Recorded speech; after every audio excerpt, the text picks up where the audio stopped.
Hello friends, I welcome you all to my channel Casper Mind।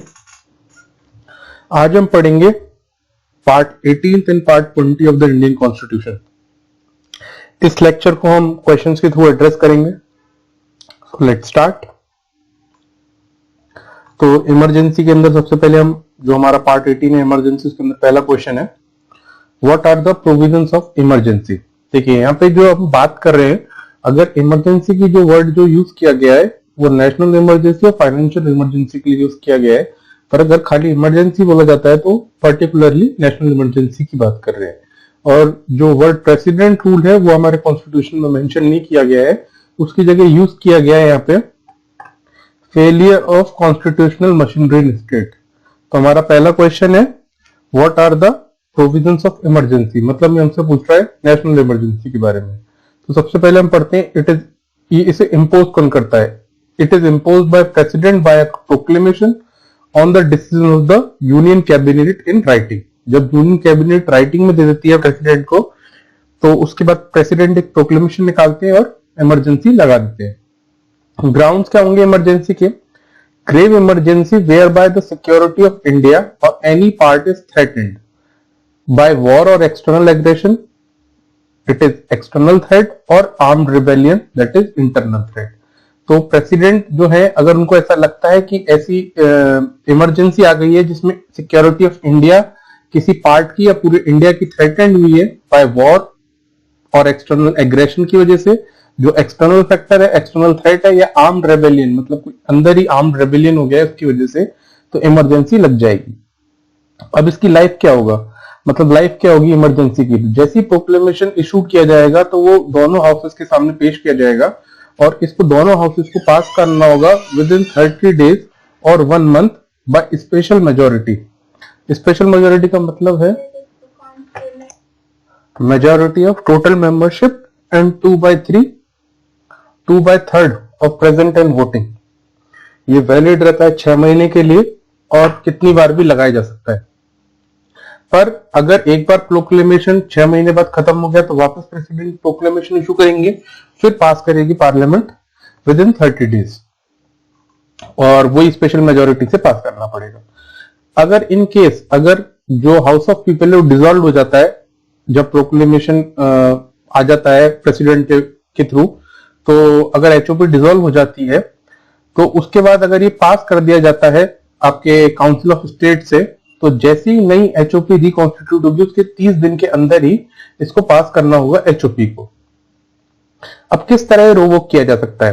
तो इसको president revoke कर सकते हैं बाय प्रोक्लेमेशन। ये 2 तरीके से हो सकता है, या तो कैबिनेट उनको एडवाइस करे कि आप प्रोक्लेमेशन दे दीजिए रिवोक के लिए, तो प्रेसिडेंट इसको रिवोक कर सकते हैं, या फिर दूसरा तरीका है कि रेजोल्यूशन पास बाय एचओपी, कि कोई एक रेजोल्यूशन पास करे एचओपी, जिसमें क्या करना होगा कि पहले जो 1/10 मेंबर हैं उनको एक साइन नोटिस देना होगा स्पीकर को। अगर स्पीकर प्रेजेंट, अगर एचओपी का सेशन नहीं चल रहा है, अगर पार्लियामेंट सेशन में नहीं है, तो ये जो 1/10 मेंबर्स हैं ये साइन नोटिस देंगे प्रेसिडेंट को, उसके 14 दिन के अंदर ही एक सेशन स्पेशल सेटिंग कराई जाएगी या स्पेशल सेशन कराया जाएगा एचओपी का। अगर हम पावर्स की बात करें, यहां तक अभी हमने जो पढ़ा है इसके अंदर सारे आर्टिकल 352 के ही हैं। आर्टिकल 352 के अंदर जो हमने बात की है कि इसके अंदर इंपोज किस तरह होती है नेशनल इमरजेंसी, लाइफ क्या होता है प्रोक्लेमेशन का, रिवोक किस तरह होती है। अब हम इसके अंदर पावर्स पढ़ेंगे। पावर्स के अंदर हम देखते हैं कि 3 आर्टिकल्स का मेनली यूज आएगा, 353, 354 एंड 355। तो 353 पहले हम एग्जीक्यूटिव पावर देखते हैं। यहाँ पे यूनियन इंस्ट्रक्शन दे सकता है स्टेट को on the exercise of executive power. Executive मतलब कि जो भी एग्जीक्यूटिव होते हैं, सीएम है, काउंसिल ऑफ मिनिस्टर्स हैं स्टेट के अंदर, गवर्नर हैं, उनको क्या फंक्शन होंगे उनके, उसको यूनियन इंस्ट्रक्शन दे सकता है। अगर आप लेजिस्लेटिव पावर की बात करें तो यहाँ पे पार्लियामेंट जो है वो लॉज बना सकती है स्टेट टेस्ट पे, पर जो स्टेट लेजिस्लेचर है वो ना सस्पेंडेड हुआ है ना डिसॉल्व हुआ है, पर जो पार्लियामेंट्री लॉ होगा उसकी ओवरराइडिंग पावर चाहिए। उसके बाद हम आर्टिकल 354 में देखते हैं कि जो प्रेसिडेंट है वो मॉडिफाई कर सकते हैं distribution of finances between the centre and states, and such modification will end in a financial year in which emergency ceases. तो ये अगर डिस्ट्रीब्यूशन जो दिया जाता है, फाइनेंसेस जो दिए जाते हैं स्टेट को, उसके अंदर भी चेंज कर सकते हैं प्रेसिडेंट। और जिस फाइनेंशियल ईयर के अंदर इमरजेंसी, जिस फाइनेंशियल ईयर मतलब जिस साल इमरजेंसी एंड होगी, उसके after completion of financial year ये जो डिस्ट्रीब्यूशन है खत्म हो जाएगा। और ये जो ऑर्डर है, जैसे ये निकालते हैं प्रेसिडेंट, तो ये ईच हाउस के ऑफ पार्लियामेंट के सामने पेश किया जाएगा। उसके बाद हम जुडिशियल पावर्स की बात करें तो जुडिशियल पावर एज्यूम नहीं कर सकती ना पार्लियामेंट ना प्रेसिडेंट ऑफ हाई कोर्ट। अगर ड्यूटी की बात करें तो it shall be duty of union to protect every state against external aggression or internal disturbance and to ensure that the government of every state is carried on in accordance with the provision of this constitution। तो ये state की, ये union की duty होगी कि वो protect करे state को फ्रॉम एक्सटर्नल एग्रेशन और इंटरनल डिस्टर्बेंस, और जो गवर्नमेंट होनी चाहिए स्टेट के अंदर वो according to the provision of the constitution चलनी चाहिए। ये आर्टिकल 355 है।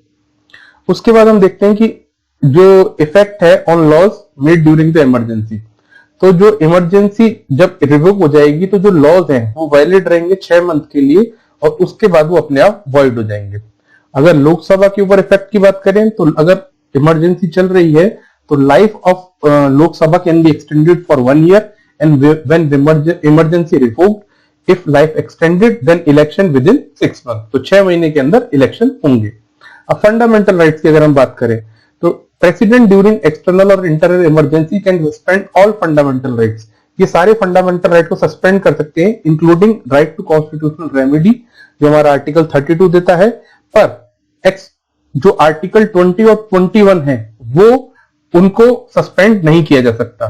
तो आर्टिकल 20 जो है वो तो हमारा बात करता है protection against conviction for offences की, और 21 बात करता है right to life and personal liberty की। तो ये कवर होता है आर्टिकल 359 में। जो स्टेट लॉ है और एग्जीक्यूटिव है वो सस्पेंड कर सकता है आर्टिकल 19 और उसका इन्फोर्समेंट ड्यूरिंग एक्सटर्नल इमरजेंसी। ठीक है, तो ये आर्टिकल है 358। उसका हम नेक्स्ट क्वेश्चन की तरफ बढ़ते हैं। नेक्स्ट क्वेश्चन है हमारा, what are the provisions in case of failure of constitutional machinery in state. तो जो कॉन्स्टिट्यूशनल मशीनरी के लिए ये हम इसमें प्रेसिडेंट रूल के बारे में पढ़ेंगे। इसमें प्रेसिडेंट जो है वो इंपोज कर सकते हैं president bye proclamation when failure of constitutional machinery in state. तो एक प्रोक्लेमेशन लेके आ सकते हैं प्रेसिडेंट जब कॉन्स्टिट्यूशनल मशीनरी फेल हो जाए। इसका इंपोजिशन कब होगा? President on receipt of a report from a governor of state और अदरवाइज। अगर उनको कोई रिपोर्ट मिलती है गवर्नर से या फिर उनको खुद को भी ऐसा लगता है कि सेटिस्फाइड है वो कि ऐसी सिचुएशन आ गई है कि जिसमें जो गवर्नमेंट ऑफ स्टेट है वो according to the provision of the constitution नहीं चल रही है। अब प्रोविजन ऑफ द कॉन्स्टिट्यूशन में क्या मतलब है? इसका मतलब है कि स्टेट गवर्नमेंट ने अपनी मेजोरिटी जो है उसकी खो दी है, तो उस केस के अंदर यहां पे प्रेसिडेंट रूल आता है। अगर दूसरा केस में एक और है कि अगर जो स्टेट है अगर वो कंप्लाई नहीं करे with the executive power of the union, जो डायरेक्शंस दे रहे हैं एग्जीक्यूटिव यूनियन एग्जीक्यूटिव, अगर उनको कंप्लाई नहीं करे तो भी प्रेसिडेंट जो है वो प्रेसिडेंट रूल लगा सकते हैं। अब इसका प्रोक्लेमेशन कैसे होगा? प्रोक्लेमेशन जब प्रोक्लेमेशन दे देंगे जब प्रेसिडेंट, उसके बाद ये ले किया जाएगा बिफोर बोथ हाउसेस, और दोनों हाउसेस को पास करना होगा 60 दिन के अंदर विद सिंपल मेजोरिटी। हमने देखा था नेशनल इमरजेंसी 30 दिन के अंदर ही पास होनी थी और उसमें स्पेशल मेजोरिटी का यूज था, और पर इनकी दोनों की वैलिडिटी सेम होती है, पर वहां पे जहां पे वो एप्लीकेबल कितनी भी बार था, यहाँ पे ये मैक्सिमम 3 साल के लिए ही हो सकता है। और अगर 1 साल से ज्यादा के लिए अगर इसको बढ़ाना है, मतलब 6 महीने के लिए लग गया, अगली बार जब दूसरी बार लगेगा तो सिर्फ 4 महीने के लिए लग सकता है। अगर 1 साल से ज्यादा बढ़ाना है तो 2 कंडीशन सेटिस्फाई करनी पड़ेगी। पहली बात तो ये होगी कि जो proclamation of emergency in whole or any part of India, जो इमरजेंसी लगी हुई हो वो पूरे इंडिया में या किसी एक पार्ट पे लगी हुई हो, और इलेक्शन कमीशन ये सर्टिफाई कर दे कि इलेक्शन अभी नहीं कराए जा सकते। इसके अंदर वही केस रिपीट होता है कि अगर एचओपी डिसॉल्व हो गई है और ये काउंसिल ऑफ स्टेट्स के द्वारा पास कर दिया गया है, तो जैसी एचओपी रिकॉन्स्टिट्यूट होगी उसके 30 दिन के अंदर इसको पास करना होगा। अगर इसको रिवोक करना है तो प्रेसिडेंट एक सिंपल प्रोक्लेमेशन के थ्रू इसको रिवोक कर सकते हैं। अब यहाँ पे हम एग्जीक्यूटिव पावर की बात करेंगे तो इसके अंदर 2 आर्टिकल्स हैं, 356 भी होगा और 357 भी होगा। तो 356 के अंदर हम देखते हैं कि एग्जीक्यूटिव अगर हम पावर की बात करें तो जो प्रेसिडेंट है वो सारे जो एग्जीक्यूटिव पावर है उन्हें एज्यूम कर लेते हैं, और ये जो पावर है ये एक्सरसाइज करते हैं ज्यादातर गवर्नर या गवर्नर और एनी बडी जो प्रेसिडेंट जिनको जिनको अपॉइंट करेंगे, पर ये लेजिस्लेचर ऑफ स्टेट के द्वारा एग्जीक्यूटिव पावर जो है वो अज्यूम नहीं की जा सकती। Generally governor work on the behalf of president with chief secretary and appointed members by president. अगर लेजिस्लेटिव पावर की अगर हम बात करें यहाँ पे, तो हम देखते हैं कि जो पावर है लेजिस्लेचर ऑफ स्टेट की वो एक्सरसाइज करती है पार्लियामेंट या उसकी अंडर जो मतलब पार्लियामेंट अगर किसी को अथॉरिटी देती है तो वो यूज कर सकता है, मतलब वो उसके पास आ जाएंगी लेजिस्लेटिव पावर्स। तो इसके अंदर दो कंडीशंस है। दो कंडीशंस क्या कहती हैं कि पार्लियामेंट एक तो जो legislative powers of the state है वो या तो प्रेसिडेंट को दे दे या किसी अथॉरिटी को दे दे जिसको प्रेसिडेंट स्पेसिफाई करे। तो जनरली यहाँ पे जो होता है गवर्नर जो होते हैं वो करते हैं work on the behalf of president. जैसे ही वो प्रेसिडेंट रूल लगता है वो सस्पेंड कर देते हैं असेंबली को, और इसके अंदर जो सीएम और जो काउंसिल ऑफ मिनिस्टर्स है वो रिमूव हो जाती है। पर जो असेंबली है वो डिसॉल्व जब तक नहीं होती जब तक कि प्रोक्लेमेशन पास नहीं हो जाता पार्लियामेंट से। इसमें एक दूसरा क्लॉज भी है। दूसरा क्लॉज ये है कि पार्लियामेंट जो है वो डेलीगेट कर सकती है power of law making to the president. वो power of law making president को और भी दे सकती है और ऑथराइज कर सकती है कि आप वो फंड निकाल सके आपके कंसोलिडेटेड फंड ऑफ स्टेट से जब जो हाउस ऑफ पीपल सेशन में ना हो। अगर जुडिशियल पावर की बात करें तो इसमें कहा गया है स्पेशली कि जो प्रेसिडेंट है वो एज्यूम नहीं कर सकते judicial power of high court. अगर लॉज की बात करें तो जब प्रेसिडेंट रूल रिवोक हो जाएगा तो जो लॉज होंगे वो 6 महीने तक वैलिड होंगे और उसके बाद भी वो फोर्स में रहेंगे जब तक कि वो रिपील या फिर अमेंड नहीं किए जाते स्टेट लेजिस्लेचर के थ्रू। नेक्स्ट क्वेश्चन है हमारा, what are the provisions of financial emergency. तो फाइनेंशियल इमरजेंसी इंपोज की जा सकती है बाय प्रेसिडेंट बाय प्रोक्लेमेशन, और इसका ग्राउंड होगा फाइनेंशियल स्टेबिलिटी ऑफ इंडिया और एनी पार्ट इज थ्रेटेंड। इसकी जो लाइफ होगी उसके अंदर प्रोक्लेमेशन सबसे पहले इशू ले किया जाएगा दोनों हाउसेस के बिफोर, और इसको भी पास करना होगा 60 डेज के अंदर विद सिंपल मेजोरिटी, और ये इनडेफिनेट पीरियड के लिए वैलिड हो सकता है। और इसमें भी वही कंडीशन है कि अगर एचओपी डिसॉल्व है और पास कर दिया है सीओएस ने तो 30 दिन के अंदर जैसी एचओपी नई कॉन्स्टिट्यूट होगी उसे भी पास करना होगा। अगर रिवोक करना है तो सिंपल प्रेसिडेंट बाय प्रोक्लेमेशन कर सकते हैं इसको। अगर एग्जीक्यूटिव पावर की बात की जाए तो यूनियन और प्रेसिडेंट इंस्ट्रक्शन दे सकते हैं स्टेट को on the financial expenses reductions, जिसमें सैलरीज भी हो सकती है जो लोग स्टेट में सर्व कर रहे हैं अंडर द स्टेट सर्व कर रहे हैं उनके लिए उनकी सैलरीज भी कट हो सकती है। दूसरी बात, प्रेसिडेंट इशू कर सकते हैं डायरेक्शन कि जो लोग एसोसिएटेड हैं विद द यूनियन इंक्लूडिंग जजेस ऑफ सुप्रीम कोर्ट और हाई कोर्ट उनकी भी सैलरी रिड्यूस कर दी जाए। तीसरा है इसके अंदर कि रिजर्वेशन जो जितने भी स्टेट फाइनेंशियल बिल्स हैं इनके अंदर प्रेसिडेंशियल असेंट जरूरी हो जाती है। तो हमने देखा कि किस तरह हमारी जो नेशनल इमरजेंसी, प्रेसिडेंट रूल और फाइनेंशियल इमरजेंसी काम करते हैं। उसके बाद हम नेक्स्ट क्वेश्चन की तरफ बढ़ते हैं। नेक्स्ट क्वेश्चन है हमारा, when was emergency declared in India. तो इमरजेंसी के बारे में पढ़ते हैं कि इंडिया के अंदर इमरजेंसी का क्या स्टेटस है। तो emergency provisions enable the central government to meet any abnormal situation effectively. During emergency, the central government becomes all powerful and states go into control of center. Thus, it converts the federal structure into a unitary structure. तो emergency जो है वो central government को abnormal situation को effectively handle करने में आसानी देता है, मतलब हेल्प करता है।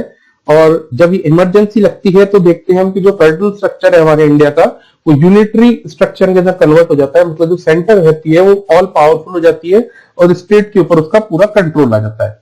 अगर नेशनल इमरजेंसी की अगर हम बात करें in the history of independent India तो नेशनल इमरजेंसी हमारे यहाँ 3 बार लग चुकी है। तो 3 बार, पहली बार लगी थी 1962 और 68 में। तो जो 62 से 68 के बीच में लगी थी ये 2 कारणों की वजह से लगी थी। तो इंडो चाइना वॉर जो 1962 में हुआ था और इंडो पाकिस्तान वॉर जो 1965 में हुआ था। उसके बाद हम देखते हैं कि ये 1971 से 72 के बीच में लगी थी।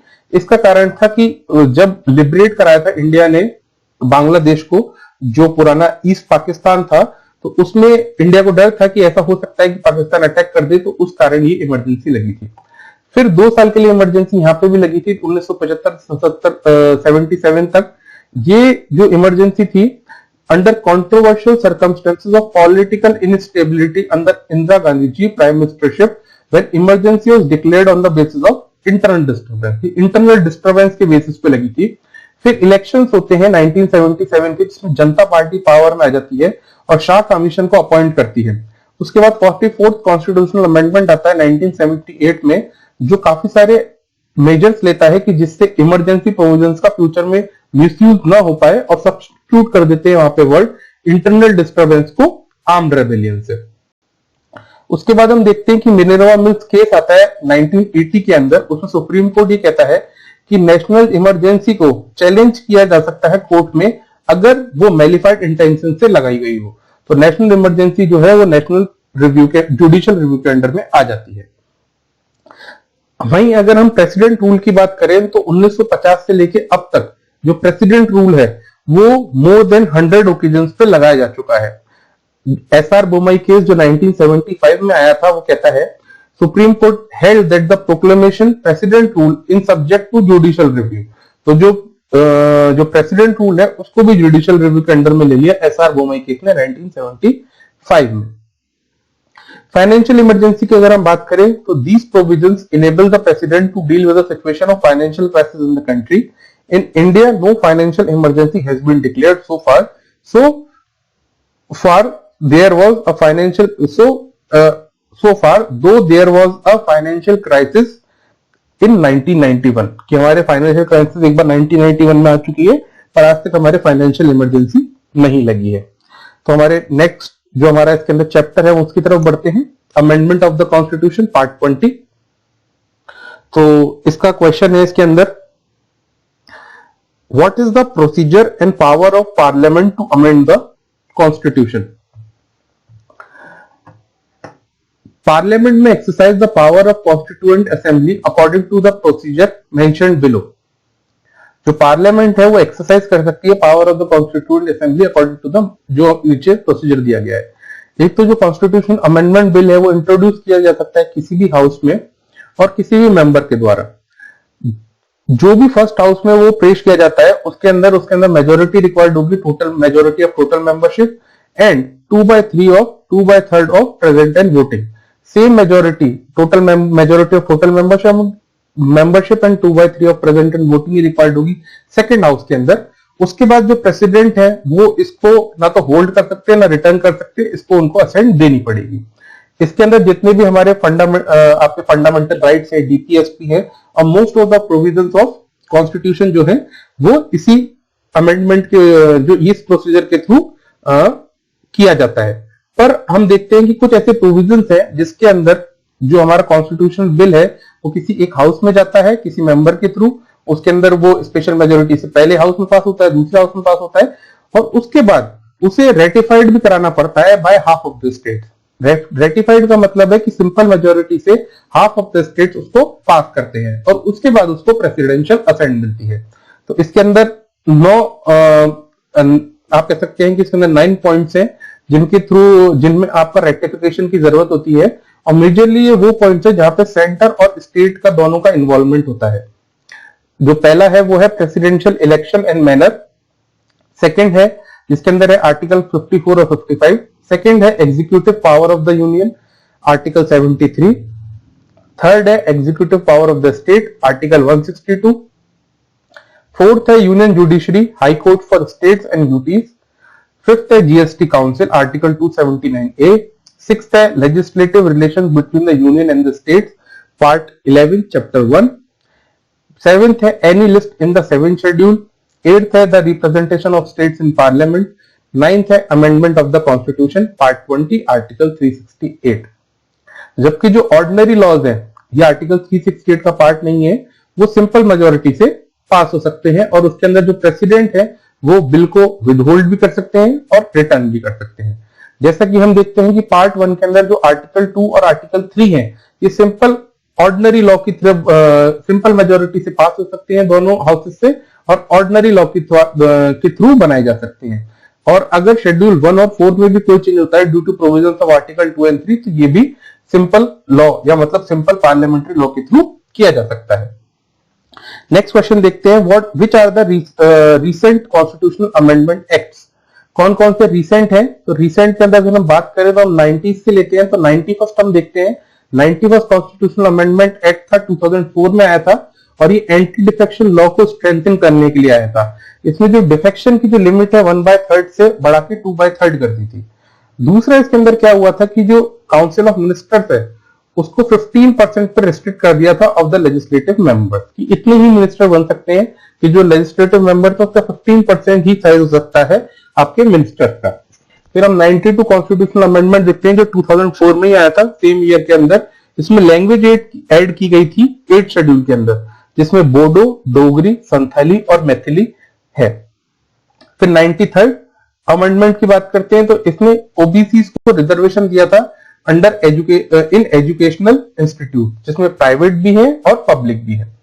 फिर 91, 92 और 93 के बाद हम फिर सीधा आ जाते हैं 97 पे।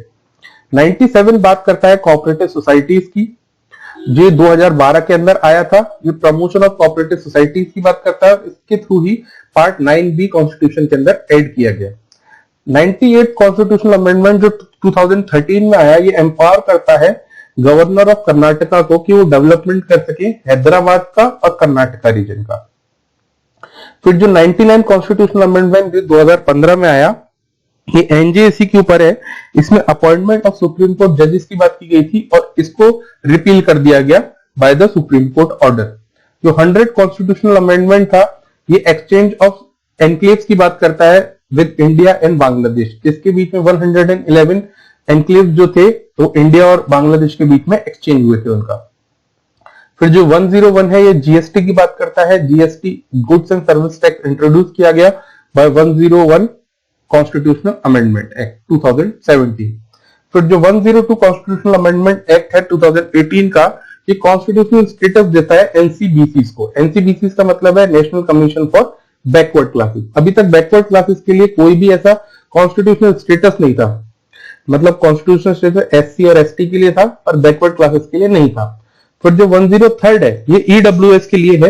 यहाँ पे रिजर्वेशन 10% दिया गया है इकोनॉमिकली वीकर सेक्शंस को, और इसके अंदर जो रिजर्वेशन जो दिया गया है, ये बोथ एजुकेशन और एम्प्लॉयमेंट, मतलब आर्टिकल 15 और 16 दोनों के अंदर एक ही क्लॉज ऐड किया गया है।